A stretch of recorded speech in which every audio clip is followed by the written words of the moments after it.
ಇವತ್ತಿನ ಒಂದು education system ಏನಿದೆ ಅದು SEPನೇ ಆಗಿರಲಿ ಅಥವಾ NEPನೇ ಆಗಿರಲಿ, ವಿದ್ಯಾರ್ಥಿಗಳಿಗೆ ಓದಿನ ಜೊತೆಗೆ ಹಲವು ಸ್ಕಿಲ್ಸ್ಗಳ ಬಗ್ಗೆ, ಕೌಶಲ್ಯಗಳ ಬಗ್ಗೆ. ಯಾವುದೇ ಕೌಶಲ್ಯ ಅಂತಂದ್ರೆ ಉದ್ಯೋಗಕ್ಕೆ ಪದವಿಯಾದ ನಂತರ ಉದ್ಯೋಗವನ್ನು ತಗೊಳ್ಳೇಬೇಕು, ಅದಕ್ಕೆ ಅರ್ಹರಾಗಿರಬೇಕು ಅಂತ ಹೇಳಿ ಪದವಿಯಲ್ಲಿರಬೇಕಾದ್ರೆ ಹಲವು ಕೌಶಲ್ಯಗಳ ಬಗ್ಗೆ ಮತ್ತು ಪ್ಲೇಸ್ಮೆಂಟ್ ಅದ್ರ ಬಗ್ಗೆ ಬಹಳಷ್ಟು ಮಾಹಿತಿಗಳು ಸಿಗ್ತಾ ಇದೆ ಮತ್ತು ಅದನ್ನು ಇಂಪ್ಲಿಮೆಂಟ್ ಮಾಡಲೇಬೇಕು ಅನ್ನುವ ಒಂದು ಮಟ್ಟಿಗೆ ನಡೀತಾ ಇದೆ ಕೆಲಸಗಳು. ಈ ಒಂದು ನಿಟ್ಟಿನಲ್ಲಿ ನಮಗೆ ಇದು ಡಿಪ್ಲೊಮೊ ವಿದ್ಯಾರ್ಥಿಗಳಾಗ್ಬೋದು, ಪದವಿ ವಿದ್ಯಾರ್ಥಿ ಯಾವುದೇ ಪದವಿ ಆಗ್ಬೋದು, ಇಂಜಿನಿಯರಿಂಗ್ ವಿದ್ಯಾರ್ಥಿ ಆಗ್ಬೋದು, ITIನವರಾಗ್ಬೋದು, ಇವರಿಗೆ ಒಂದು ರೀತಿಯ ತರಬೇತಿಯ ಕೌಶಲ್ಯದ ತರಬೇತಿಯು ಮುಖ್ಯ, ಹಾಗೆ ಪ್ಲೇಸ್ಮೆಂಟ್ ಜಾಬ್ ಸಿಗೋದು ಬಹಳ ಮುಖ್ಯ ಇರುತ್ತೆ. ಈ ನಿಟ್ಟಿನಲ್ಲಿ ಸುರಕ್ಷಾ ಕೆರಿಯರ್ ಅಕಾಡೆಮಿ ಅಂತ ಹೇಳಿ ಬೆಂಗಳೂರಲ್ಲಿ ಅವರು ಪದವಿ ವಿದ್ಯಾರ್ಥಿಗಳಿಗೆ ಜಾಬ್ ಟ್ರೈನಿಂಗ್ ಆಗಿ ಪ್ಲೇಸ್ಮೆಂಟ್ ಅಷ್ಟೇ ಅಲ್ಲ, ಇಂಟರ್ನ್ಶಿಪ್ಸ್ಗಳ ಕಡೆ ಕೂಡ ಅವರು ಗಮನ ಹರಿಸ್ತಿದ್ದಾರೆ. ಅದೇ ರೀತಿಯಾಗಿ ITI, ಡಿಪ್ಲೊಮೊ ಮತ್ತು ಇಂಜಿನಿಯರಿಂಗ್ ವಿದ್ಯಾರ್ಥಿಗಳಿಗೆ ಅವರು ಕರಿಕ್ಯುಲಮಲ್ಲಿರುವಂತಹ ಏನಾದರೂ ಪ್ರಾಜೆಕ್ಟ್ಸ್ಗಳಿದ್ದರೆ ಅಥವಾ ಒಂದು ಲ್ಯಾಬ್ ಆದರೂ ಸರಿ ಅವುಗಳನ್ನು ಇಲ್ಲಿ ಮಾಡ್ಬೋದು ಅನ್ನೋದಾದರೆ ಅದಕ್ಕೂ ಕೂಡ ಅವಕಾಶಗಳನ್ನು ಕೊಡ್ತಾ ಇದ್ದಾರೆ. ಇದರ ಬಗ್ಗೆ ಹೆಚ್ಚಾಗಿ ತಿಳ್ಕೊಳ್ಳೋಣ. ಈ ಸುರಕ್ಷಾ ಕೆರಿಯರ್ ಅಕಾಡೆಮಿಯ ಫೌಂಡರ್ ಡೈರೆಕ್ಟರ್ ಏನಿದ್ದಾರೆ ಸುಧಾಕರ್ ಹೆಬ್ಬಾಳು, ಇವರಿಂದ ತಿಳ್ಕೊಳ್ಳೋದಕ್ಕೆ ಪ್ರಯತ್ನ ಪಡೋಣ ಬನ್ನಿ. ಸುರಕ್ಷಾ ಕೆರಿಯರ್ ಅಕಾಡೆಮಿಯು ಆಟೋಮೊಬೈಲ್ ಉದ್ಯಮದಲ್ಲಿ ತರಬೇತಿಯನ್ನು ಕೊಟ್ಟು ಕೆಲಸವನ್ನು ಕೊಡಿಸುವ ಒಂದು ಕೇಂದ್ರವಾಗಿದ್ದು, ಇದು ಕಳೆದ 3 ವರ್ಷಗಳಿಂದ ಕಾರ್ಯನಿರ್ವಹಿಸುತ್ತಿದೆ. ಇದರಲ್ಲಿ ಸಾವಿರಾರು ವಿದ್ಯಾರ್ಥಿಗಳು ಟ್ರೈನಿಂಗ್ ಪಡೆದು ಕೆಲಸವನ್ನು ಸೇರಿರುತ್ತಾರೆ. ಇಲ್ಲಿ ಎಲ್ಲ ತರಹದ ವಿದ್ಯಾರ್ಥಿಗಳಿಗೆ SSLCಯಿಂದ ಹಿಡಿದು PUC, degree, diploma, automobile engineering ಅವರ ವಿದ್ಯಾರ್ಹತೆಗೆ ಅನುಗುಣವಾಗಿ ತರಬೇತಿಯನ್ನು ಕೊಟ್ಟು ಕೆಲಸವನ್ನು ಕೊಡಿಸುವ ಕೇಂದ್ರವಾಗಿದೆ. ಇಲ್ಲಿ ಬಡ ಮಕ್ಕಳಿಗೆ ರಿಯಾಯಿತಿ ದರದಲ್ಲಿ ನಾವು ತರಬೇತಿಯನ್ನು ಕೊಟ್ಟು ಕೆಲಸವನ್ನು ಕೊಡಿಸುತ್ತೇವೆ. ಇದರ ಸದುಪಯೋಗ ಪಡೆಯಬೇಕಾಗಿ ನಿಮ್ಮಲ್ಲಿ ಕೇಳಿಕೊಳ್ಳುತ್ತೇನೆ. ಡೈರೆಕ್ಟರ್ ಆದಂಥ ಸುಧಾಕರ್ ಹೆಬ್ಬಾಳು ಅವರಿಂದ ನೀವು ಈ ಸಂಸ್ಥೆಯ ಇತಿಹಾಸ ಮತ್ತು ಉದ್ದೇಶ ಎರಡನ್ನು ತಿಳ್ಕೊಂಡ್ರಿ. ಈಗ ಬನ್ನಿ, ಇಲ್ಲಿನ ತರಬೇತಿಯ ನಿರ್ದೇಶಕರಾದಂತಹ CS ಮಧುಸೂದನ್ ಅವರಿಂದ ಈ ಸಂಸ್ಥೆನಲ್ಲಿ ನೀಡುವಂತಹ ತರಬೇತಿ ಆಗ್ಬೋದು, ಹಾಗೂ ಎಷ್ಟು ರೀತಿಯ ತರಬೇತಿಗಳಿದೆ, ಇದು ಯಾರ್ಯಾರಿಗಿದೆ ಮತ್ತು ಡ್ಯುರೇಷನ್ ಅಂದರೆ ಅವಧಿ ಎಷ್ಟಿದೆ ಅಂತ ಹೇಳಿ ತಿಳ್ಕೊಂಡು ಬರೋಣ. ಬನ್ನಿ, ಮಧುಸೂದನ್ ಅವ್ರನ್ನ ಭೇಟಿ ಮಾಡೋಣ. ನಮ್ಮ ಸುರಕ್ಷಾ ಕೆರಿಯರ್ ಅಕಾಡೆಮಿಯಲ್ಲಿ ನಾವು BA, BCom, BBA ಮತ್ತು MBA ಸ್ಟೂಡೆಂಟ್ಸ್ಗೂ ಇಂಟರ್ನ್ಶಿಪ್ ಪ್ರೋಗ್ರಾಮ್ ಮಾಡ್ತೇವೆ. ಇದು 2 ರಿಂದ 3 ವಾರ ಆಗಿರ್ಬೋದು, ಅಥವಾ 1 ತಿಂಗಳಾಗಿರ್ಬೋದು, ಅಥವಾ 4 ತಿಂಗಳಾಗಿರ್ಬೋದು. ಇದು ಯಾವ್ಯಾವ ಸಬ್ಜೆಕ್ಟಲ್ಲಿ ಮಾಡ್ತೀವಿ ಅಂತ ಹೇಳಿದಾಗ, ಒಂದು ಆರ್ಗನೈಸೇಷನ್ ಸ್ಟ್ರಕ್ಚರ್ ಆಗಿರ್ಬೋದು, ಇನ್ನೊಂದು ಸೇಲ್ಸ್ ಆ್ಯಂಡ್ ಮಾರ್ಕೆಟಿಂಗ್ ಆಗಿರ್ಬೋದು, ಮತ್ತು ಫೈನಾನ್ಸ್ ಮತ್ತು HR ಅಲ್ಲಿ ಈ ಹುಡುಗರು ನಮ್ಮಲ್ಲಿ ನಮ್ಮ ಫೆಸಿಲಿಟಿ ಯೂಸ್ ಮಾಡಿಕೊಂಡು ಇಂಟರ್ನ್ಶಿಪ್ ಮಾಡಿ ರಿಪೋರ್ಟ್ ಪ್ರಿಪರೇಷನ್ ಮಾಡಿ ಕೊಡ್ತೀವಿ. ನಮ್ಮ ಸುರಕ್ಷಾ ಕೆರಿಯರ್ ಅಕಾಡೆಮಿಯಲ್ಲಿ ನಾವು 4 ಲೆವೆಲ್ ಟ್ರೈನಿಂಗ್ ನಾವು ಮಾಡ್ತೇವೆ. ಅದು ಮೇನ್ ಉದ್ದೇಶ ಏನಂತ ಹೇಳಿದ್ರೆ, bridging the gap between the curriculum and the industry requirement. ಇದರಲ್ಲಿ 3 ಥರ ಟ್ರೈನಿಂಗ್ ನಡೆಯುತ್ತೆ: technician training, service advisor training ಮತ್ತು ಸೇಲ್ಸ್ ಎಕ್ಸಿಕ್ಯೂಟಿವ್ ಟ್ರೈನಿಂಗು.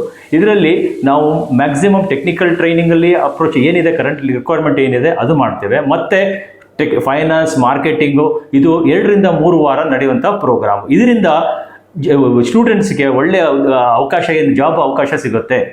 ನಮ್ಮಲ್ಲಿ diploma curriculum practical training semester wise ನಾವು 2nd ಸೆಮಿಸ್ಟರಿಂದ ಅಪ್ ಟು 6th ಸೆಮಿಸ್ಟರ್ವರೆಗೂ ನಾವು ನಮ್ಮಲ್ಲಿ 1 ವಾರದ ಕಾಲ ಟ್ರೈನಿಂಗ್ ಮಾಡ್ತೇವೆ. ಅದು ಯಾವುದಾದ್ರು ಪ್ರೋಗ್ರಾಮ್ ಅಂತ ಹೇಳಿದಾಗ, ಆಟೋಮೋಟಿವ್ ಇಂಜಿನ್ಸ್ ಆಗಿರ್ಬೋದು, ಎಲೆಕ್ಟ್ರಿಕಲ್ ಸಿಸ್ಟಮ್ ಆಗಿರ್ಬೋದು, ಅಥವಾ ಚಾಸಿಸ್ ಟ್ರಾನ್ಸ್ಮಿಷನ್ ಸಿಸ್ಟಮ್ ಆಗಿರ್ಬೋದು, ಅಥವಾ ಈಗ 5th ಸೆಮಿಸ್ಟರಲ್ಲಿ ಪಾತ್ವೇ ಸಬ್ಜೆಕ್ಟ್ ಅಂತ ಬಂದಾಗ electrical vehicle and hybrid electrical ಆಗಿರ್ಬೋದು.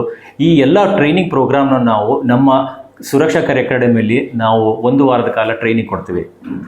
ನಮ್ಮ ಸುರಕ್ಷಾ ಕೆರಿಯರ್ ಅಕಾಡೆಮಿಯಲ್ಲಿ ಬಿ ಇ ಮತ್ತು ಡಿಪ್ಲೊಮೊ ಸ್ಟೂಡೆಂಟ್ಸ್ಗೆ ಫೈನಲ್ ಇಯರ್ ಸ್ಟೂಡೆಂಟ್ಸ್ಗೆ ನಾವು ಪ್ರಾಜೆಕ್ಟ್ ವರ್ಕು ಮತ್ತು ಇಂಟರ್ನ್ಶಿಪ್ ಪ್ರೋಗ್ರಾಮ್ನ ನಾವು ಸಪೋರ್ಟ್ ಮಾಡ್ತೇವೆ. ಅದರಲ್ಲಿ ಎಕ್ಸಾಂಪಲ್ ಪ್ರಾಜೆಕ್ಟ್ ವರ್ಕ್ ಅಂತ ಹೇಳಿದಾಗ ಹೈಬ್ರಿಡ್ ಎಲೆಕ್ಟ್ರಿಕ್ ವೆಹಿಕಲ್ಸು ಮತ್ತು ಎಲೆಕ್ಟ್ರಿಕ್ ವೆಹಿಕಲ್ಸ್ ಬರುವಂಥ ಡಿಫ್ರೆಂಟ್ ಸಿಮ್ಯುಲೇಟರ್ಸ್ ಏನಿದೆ ಅದರಲ್ಲಿ ಎಕ್ಸಾಂಪಲ್ ನಿಮಗೆ ಸೋಲಾರ್ ಚಾರ್ಜಿಂಗ್ ಸಿಸ್ಟಮ್ ಆಗಿರ್ಬೋದು, ವೈರ್ಲೆಸ್ ಚಾರ್ಜಿಂಗ್ ಸಿಸ್ಟಮ್ ಆಗಿರ್ಬೋದು, ಅಥವಾ ವಿಂಡ್ ಎನರ್ಜಿ ಚಾರ್ಜಿಂಗ್ ಸಿಸ್ಟಮ್ ಆಗಿರ್ಬೋದು, ಅಥವಾ BLDC that means brushless DC motor ಆಗಿರ್ಬೋದು. ಮತ್ತು ಇಂಥ ಪ್ರಾಜೆಕ್ಟ್ಗಳನ್ನ ನಾವು ಸ್ಟೂಡೆಂಟಿಗೆ ಒಟ್ಟಿಗೆ ಕಲಿಸಿ ಅವರಿಗೆ ಪ್ರಾಜೆಕ್ಟ್ ಮಾಡಿ ಕಳಿಸ್ಕೊಡ್ತೇವೆ. ಅದ್ರ ಜೊತೆಗೆ ಪ್ರಾಜೆಕ್ಟ್ ಬೇಡ ಅಂತ ಹೇಳಿದ್ರೆ ಅವರಿಗೆ ಒಂದು ಇಂಟರ್ನ್ಶಿಪ್ ಪ್ರೋಗ್ರಾಮನ್ನು ಕಂಡಕ್ಟ್ ಮಾಡ್ತೇವೆ. ಇದು 3 ತಿಂಗಳ ಕಾಲ ನಡೆಯುತ್ತೆ ಈ ಪ್ರೋಗ್ರಾಮ್, 2 ಪ್ರೋಗ್ರಾಮು. ಇಂಟರ್ನ್ಶಿಪ್ ಪ್ರೋಗ್ರಾಮಲ್ಲೂ ಅಷ್ಟೇ ಸರ್ವಿಸ್ ಆಪರೇಷನ್ ಹೇಗೆ ನಡೆಯುತ್ತೆ ಅನ್ನೋದೊಂದು ಅದನ್ನು ಕಂಪ್ಲೀಟಾಗಿ ಅವರೇ ಕಲಿತು ನಮ್ಮಲ್ಲಿ ರಿಪೋರ್ಟ್ ಮಾಡಿ ಪ್ರಿಪರೇಷನ್ ಮಾಡಿ ಅವ್ರಿಗೆ ಸಪೋರ್ಟ್ ಮಾಡ್ತೇವೆ. ನಮ್ಮ ಸುರಕ್ಷಾ ಕರಿಯರ್ ಅಕಾಡೆಮಿಯಲ್ಲಿ ನಾವು BA, BCom, BBA ಮತ್ತು MBA ಸ್ಟೂಡೆಂಟ್ಸ್ಗೂ ಇಂಟರ್ನ್ಶಿಪ್ ಪ್ರೋಗ್ರಾಮ್ ಮಾಡ್ತೇವೆ. ಇದು 2 ರಿಂದ 3 ವಾರ ಆಗಿರ್ಬೋದು, ಅಥವಾ 1 ತಿಂಗಳಾಗಿರ್ಬೋದು, ಅಥವಾ 4 ತಿಂಗಳಾಗಿರ್ಬೋದು. ಇದು ಯಾವ್ಯಾವ ಸಬ್ಜೆಕ್ಟಲ್ಲಿ ಮಾಡ್ತೀವಿ ಅಂತ ಹೇಳಿದಾಗ ಒಂದು ಆರ್ಗನೈಸೇಷನ್ ಸ್ಟ್ರಕ್ಚರ್ ಆಗಿರ್ಬೋದು, ಇನ್ನೊಂದು ಸೇಲ್ಸ್ ಆ್ಯಂಡ್ ಮಾರ್ಕೆಟಿಂಗ್ ಆಗಿರ್ಬೋದು, ಮತ್ತು ಫೈನಾನ್ಸ್ ಮತ್ತು HR ಅಲ್ಲಿ ಈ ಹುಡುಗರು ನಮ್ಮ ಫೆಸಿಲಿಟಿ ಯೂಸ್ ಮಾಡಿಕೊಂಡು ಇಂಟರ್ನ್ಶಿಪ್ ಮಾಡಿ ರಿಪೋರ್ಟ್ ಪ್ರಿಪರೇಷನ್ ಮಾಡಿ ಕೊಡ್ತೀವಿ. Our HR module of training having the initial advertisement, recruitment, then motivation and development, and all the things will be taken. ಈಗ ಸುರಕ್ಷಾ ಕೆರಿಯರ್ ಅಕಾಡೆಮಿಯ ಮತ್ತೊಬ್ಬರು ನಿರ್ದೇಶಕರು, ಇವರು ಅಡ್ಮಿನಿಸ್ಟ್ರೇಷನ್ನಿನ ನಿರ್ದೇಶಕರು, ಇವರು ಸತ್ಯನಾರಾಯಣ ಅಂತ ಹೇಳಿ. ಇವರಿಂದ ನಾವು ಈ ತರಬೇತಿಗಳು ಇದನ್ನೆಲ್ಲ ಮಾಡಿದಾಗ ಯಾವ ರೀತಿಯ ಅವರಿಗೆ ಜಾಬ್ ಸಿಗುತ್ತೆ, ಒಂದು.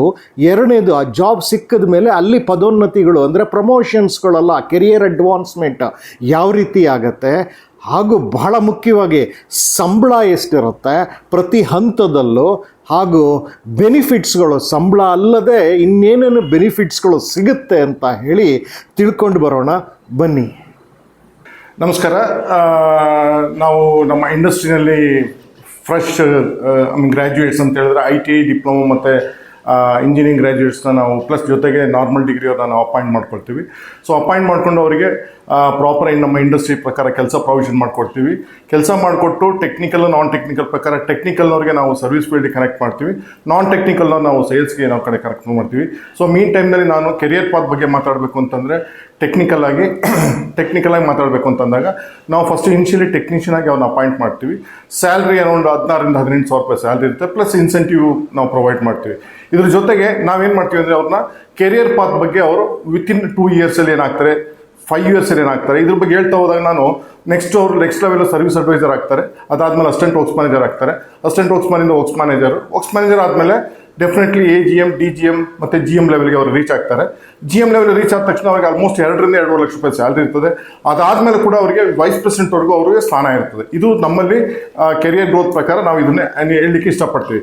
ಜೊತೆಗೆ ವೈಸ್ ಪ್ರೆಸಿಡೆಂಟ್ ಆದ ತಕ್ಷಣ ಅವರಿಗೆ ಕಂಪ್ನಿಲಿ ಏನೆಲ್ಲ ಫೆಸಿಲಿಟೀಸ್ ಇರುತ್ತೆ ಅಂತ ಹೇಳಿದ್ರೆ ಅವರಿಗೆ HRA ಇರುತ್ತೆ, ವರ್ಲ್ಡ್ ಟೂರ್ ಇರ್ತದೆ, ಜೊತೆಗೆ ಅಡಿಷನಲ್ ಎಜುಕೇಷನ್ ಪಾಲಿಸೀಸ್ ಪ್ರಕಾರ ಅವರಿಗೆ ಎಜುಕೇಷನ್ ಲೋನ್ಸ್ ಪ್ರೊವಿಷನ್ ಮಾಡ್ತೀವಿ ಅವ್ರ ಮಕ್ಕಳಿಗೆ. ಜೊತೆಗೆ ಇನ್ನೊಂದು ಏನಂತ ಹೇಳಿದ್ರೆ ಅವರಿಗೆ ಎಲ್ಲೋ ಒಂದು ಕಡೆ ನಾವು ಕಂಪ್ಲೀಟ್ಲಿ ಸೆಕ್ಯೂರ್ಡ್ ಅಂತೇಳಿ ಇಡೀ ಕಂಪ್ನಿ ಇಂಡಸ್ಟ್ರಿನಲ್ಲಿ ಅವರಿಗೆ ಕಂಟ್ರೋಲ್ ಕೊಟ್ಟಿರ್ತೀವಿ. ಹೀಗಾಗಿ ಈ ಕೆರಿಯರ್ ಪಾತ್ನಲ್ಲಿ ಅವರು ಸಕ್ಸಸ್ಫುಲ್ ಆಗಿ ಆಚೆ ಬರ್ತಾರೆ. ಜೊತೆಗೆ ನಾನೀಗ ನಾನ್ ಟೆಕ್ನಿಕಲ್ ಬಗ್ಗೆ ಮಾತಾಡಬೇಕು ಅಂತಂದಾಗ ಡಿಗ್ರಿ ಮಾಡಿದವರು ಈಗ ಅವರಿಗೆ ಕಮ್ಯುನಿಕೇಷನ್ ಸ್ಕಿಲ್ ಪ್ರಕಾರ ನಾವು ಸೇಲ್ಸ್ ಕನ್ಸಲ್ಟೆಂಟ್ ಅಂತ ಸ್ಟಾರ್ಟ್ ಮಾಡ್ತೀವಿ. ಸೇಲ್ಸ್ ಕನ್ಸಲ್ಟೆಂಟಲ್ಲಿ ಕೂಡ ಕ್ಯಾರಿಯರ್ ಪಾತ್ ಹೇಗಿರುತ್ತೆ ಅಂತ ಹೇಳಿದ್ರೆ ಸೇಲ್ಸ್ ಕನ್ಸಲ್ಟೆಂಟ್, ಟೀಮ್ ಲೀಡರು, ಜೊತೆಗೆ ಅಸಿಸ್ಟೆಂಟ್ ಮ್ಯಾನೇಜರು, ಆಮೇಲೆ ಸೇಲ್ಸ್ ಮ್ಯಾನೇಜರ್ ಆದಮೇಲೆ ಬ್ರಾಂಚ್ ಮ್ಯಾನೇಜರ್ ಆದಮೇಲೆ ಅವರಿಗೆ AGM, DGM, ಸೊ GM ಜೊತೆಗೆ ನಾವು ಅದನ್ನು ಕೆರಿಯರ್ ಪಾತ್ನ ಪ್ರೊವಿಷನ್ ಮಾಡಿಕೊಂಡು ವಿತಿನ್ 15 ಇಯರ್ಸಲ್ಲಿ ಅವರು ವೈಸ್ ಪ್ರೆಸಿಡೆಂಟ್ ಲೆವೆಲ್ ರೀಚ್ ಆಗ್ತಾರೆ. ವೈಸ್ ಪ್ರೆಸಿಡೆಂಟ್ ಲೆವೆಲ್ ರೀಚ್ ಆಗ್ಬೇಕಾದ್ರೆ ಮಿನಿಮಮ್ 2.5 ರಿಂದ 3 ಲಕ್ಷ ರೂಪಾಯಿ ಸ್ಯಾಲ್ರಿ ಇರ್ತದೆ. ಜೊತೆಗೆ ಕಂಪನಿ ಪ್ರಕಾರ ಪ್ರಿನ್ಸಿಪಲ್ಸ್ ಕಂಪ್ನೀಸ್ ಪ್ರಕಾರ ಟೆಕ್ನಿಕಲ್ ಟ್ರೈನಿಂಗ್ಸ್ನ ಪ್ರೊವೈಡ್ ಮಾಡ್ತೀವಿ. ಟೆಕ್ನಿಕಲ್ ಟ್ರೈನಿಂಗ್ಸ್ ಒಟ್ಟಿಗೆ ಅವ್ರ ನಾಲೆಡ್ಜ್ ಕೂಡ ಅವ್ರು ಶೇರ್ ಮಾಡ್ಕೊಂಡು ವರ್ಲ್ಡ್ ಟೂರ್ ಕೂಡ ಮಾಡುವಂಥ ಚಾನ್ಸಸ್ ಇರುತ್ತೆ. ಇದನ್ನೆಲ್ಲ ಪ್ರೊವಿಷನ್ ಮಾಡಿ ಅವ್ರ ಕೆರಿಯರ್ ಪಾತ್ನ ನಾವು ಮತ್ತಷ್ಟು ಬಿಗಿ ಮಾಡಿ ಅವರಿಗೆ ಸಪೋರ್ಟ್ ಮಾಡ್ತೀವಿ. Thank you. In finance, how the finance will happen, process will happen to the cars industry, like now while selling the car, customer what is the payment and EMI part, then process how it will happen through banks, how the coordination will be there. For that, ಇಲ್ಲಿಯವರೆಗೂ ಸುರಕ್ಷಾ career ಅಕಾಡೆಮಿಗೆ ಸಂಬಂಧಪಟ್ಟಂತೆ ಹಲವು ವಿಚಾರಗಳನ್ನು ತಿಳ್ಕೊಂಡ್ರಿ. ಇದು ಬೆಂಗಳೂರಿನ electronic ಸಿಟಿಯಲ್ಲಿದೆ. ಈ ಸಂಸ್ಥೆ ಹೇಗಿದೆ ಅಂತ ನೋಡ್ಕೊಂಬರೋಣ. ಹಾಗೂ ಇದರ ಅಡ್ರೆಸ್ಸು ಎಲ್ಲವನ್ನು ತಿಳಿಸ್ತೇನೆ. ಯಾವ ITI ವಿದ್ಯಾರ್ಥಿಗಳು, ಡಿಪ್ಲೊಮೊ ವಿದ್ಯಾರ್ಥಿಗಳು, ಇಂಜಿನಿಯರಿಂಗ್ ವಿದ್ಯಾರ್ಥಿಗಳು ಹಾಗೂ ಯಾವುದೇ ಪದವಿ ವಿದ್ಯಾರ್ಥಿಗಳು ನೀವು ಇಲ್ಲಿ ಟೆಕ್ನಿಕಲ್ ಜಾಬ್ಸ್ಗಳಿಗಾದರೂ ಹೋಗ್ಬೋದು ಅಥವಾ ನಾನ್ ಟೆಕ್ನಿಕಲ್ ಜಾಬ್ಸ್ಗಾದರೂ ಹೋಗ್ಬೋದು. ಪ್ರಾರಂಭದ ಒಂದು 15-20 ಸಾವಿರದ ಸಂಬಳದಿಂದ ಲಕ್ಷಗಟ್ಟಲೆಗೆ ಹೋಗ್ಬೋದಾಗಿದೆ. ಹಾಗೂ ಅವರ ಹೇಳುವ ಹಾಗೆ 10-15 ವರ್ಷದಲ್ಲಿ general manager, AGM general manager ಅಥವಾ ವೈಸ್ ಪ್ರೆಸಿಡೆಂಟ್ ಆಗುವಂತಹ ಒಂದು ಅವಕಾಶಗಳಿದೆ ಅಂತ ಹೇಳ್ತಿದ್ದಾರೆ. ಅದ್ರ ಬಗ್ಗೆ ಎಲ್ಲ ತಿಳ್ಕೊಳ್ಳೋಣ ಬನ್ನಿ. Our academy actually is having all kinds of automobile training practical items related with the basics of the automobile, like a 4-stroke, how it will work, including the gearbox and how it will be gear, first gear, second gear, third gear and differential works. After that we'll also have some simulators, working models. We conduct electric vehicle training. Example, this is a 2-wheeler electric module. Whatever you see, it's actually hide inside the vehicle, but here we are showing outside all the components. With that, effectively they are going to study the technical part. These are all basically hybrid electric vehicles simulator. Here we are going to understand more clarity on how the hybrid vehicle works. From hybrid mode to the regenerating mode, all these things we can understand very easily by operating these buttons.